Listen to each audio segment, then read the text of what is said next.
Au début, j'étais bien au bureau. L'ambiance était vraiment chouette, chaleureuse.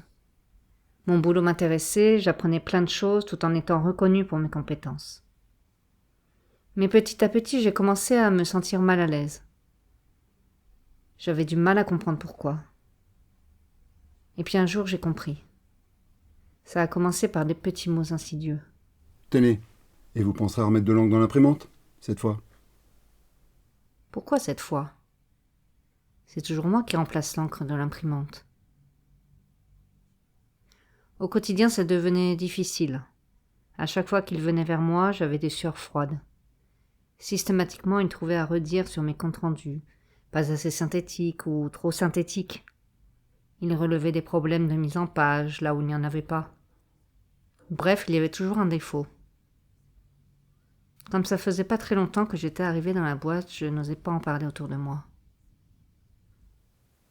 Dites donc, vous sentez bon aujourd'hui. Vous avez trouvé un nouveau parfum? Et puis il a commencé à faire des commentaires sur moi, sur mes fringues, mes coiffures, mon parfum. Il me parlait discrètement à l'oreille pour que les autres n'entendent pas. Ton foulard est ravissant.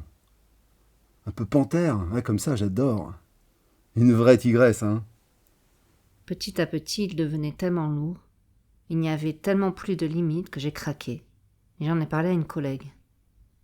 Et là, je me suis aperçue qu'il faisait ça à toutes les femmes du bureau. Toutes s'étaient résignées à s'entendre susurrer des remarques intimes, et parfois salaces sans réagir. À être maltraitées, rabaissées, l'air de rien. C'est vrai que c'était le grand patron. Vous passerez dans mon bureau. Il faut que je vous montre quelque chose. Un jour, il me convoque dans son bureau, et là j'ai peur. Je me dis que des mots, il va passer aux actes. Il me dit de m'asseoir à son bureau.